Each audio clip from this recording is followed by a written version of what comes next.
दोस्तों, मेरा नाम करण है और मैं नागपुर का रहने वाला हूँ। आज मैं आपको एक ऐसी कहानी बताने जा रहा हूँ जो मेरे साथ घटित हुई थी। ये हादसा मेरे साथ हुआ था 2019 में, जब मैं भोपाल के एक पुराने इंजीनियर हॉस्टल में रहने गया था। हॉस्टल में ब्लॉक्स सिस्टम थे। मैं ब्लॉक सी में रहता था।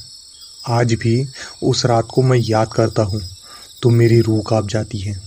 मेरी दिल की धड़कनें अपने आप बढ़ जाती हैं। हॉस्टल की वो पहली रात, कमरा नंबर 402। कमरा बहुत छोटा था। दीवारों का पेंट भी उखड़ा हुआ था और सीलन की एक अजीब सी गंध, जैसे कोई पुरानी गीली लकड़ी जल रही हो। मेरा रूममेट अभी तक आया नहीं था, तो मैं उस कमरे में बिल्कुल अकेला था। रात के करीब 1:30 बज रहे थे। हॉस्टल की वो सन्नाटे भरे गलियारों की आवाज़ें बहुत अजीब होती हैं। कभी कहीं से कोई पानी का नल टपकने की आवाज़ आती, तो कभी दूर किसी कुत्ते के रोने की। मैं अपने लैपटॉप पर असाइनमेंट पूरा कर रहा था।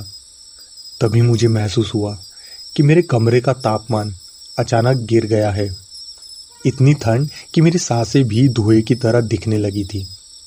मैंने सोचा शायद पुरानी खिड़की से हवा आ रही होगी। मैं उठा और खिड़की बंद करने गया। जैसे ही मैंने कांच पर हाथ रखा, मैंने देखा कि बाहर अंधेरे में हॉस्टल के गार्डन वाले एरिया में एक आदमी खड़ा है। वो हिल नहीं रहा था, बस ऊपर मेरी खिड़की की तरफ देख रहा था।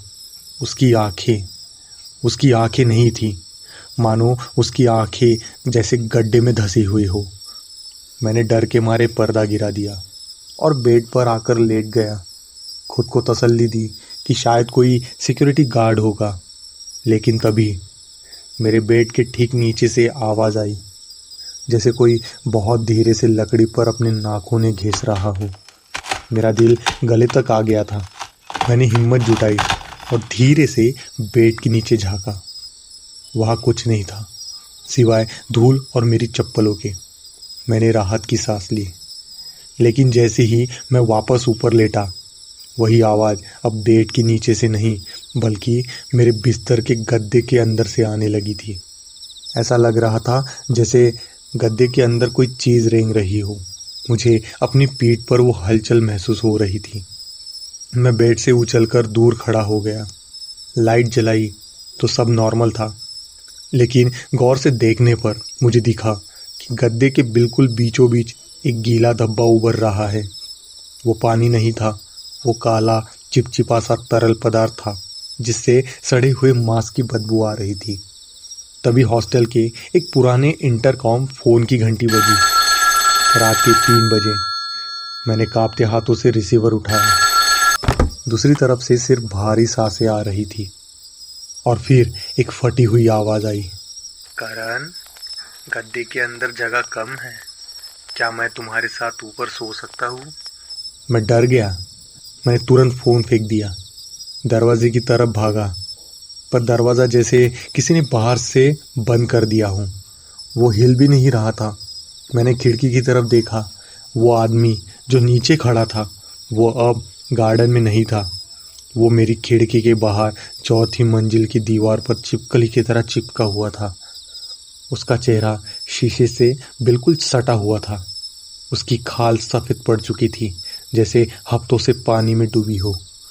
उसने शीशे पर अपनी उंगलियों से कुछ लिखना शुरू किया। वो लिख रहा था 404। तभी मुझे याद आया, वार्डन ने मुझे गलती से चाबी देते वक्त कहा था कि 402 में रहना, 404 में मत जाना। मैंने पलटकर अपने कमरे का नंबर देखा। अंधेरे और डर में मैंने गौर नहीं किया था। मैं 402 में नहीं, बल्कि कमरा नंबर 404 में था। वो कमरा जिसे 10 साल पहले सील कर दिया गया था, क्योंकि वहाँ एक लड़के ने गद्दे के अंदर खुद को सील लिया था। मैं उस रात कैसे बचा, मुझे नहीं पता। अगली सुबह वार्डन ने मुझे कमरे के फर्श पर बेहोश पाया। जब उन्होंने गद्दा हटाकर देखा, तो वहाँ कुछ नहीं था सिवाय एक पुरानी जंग लगी हुई सुई और एक काले धागे के। आज भी जब मैं किसी होटल या हॉस्टल में सोता हूँ ना, तो पहले अपने गद्दे को दबा कर देखता हूँ, क्योंकि मुझे डर है कि कहीं किसी दिन वो फुसफुसाहट फिर से ना सुनाई दे जाए। तो लिसनर्स, ये थी करण की कहानी। आई होप आपको कहानी अच्छी लगी होगी। आप में से कुछ व्यूअर्स मुझे लगता है हॉस्टल में भी रहते होंगे। आप कमेंट में अपनी हाजिरी लगा लो और कमेंट में बताओ कि हॉस्टल का माहौल ऐसा रहता है कि नहीं। अगर ये वीडियो आपको अच्छी लगी होगी तो वीडियो को लाइक करो और चैनल पे आप नए हो तो सब्सक्राइब करके जाना, क्योंकि हम ऐसे वीडियो अक्सर लाते रहते हैं। मैं हूँ आपका साथी केडी, आपका स्टोरी टेलर। मिलूंगा किसी ऐसी ही डरावनी कहानी के साथ। तब तक के लिए स्टे ब्लेस्ड।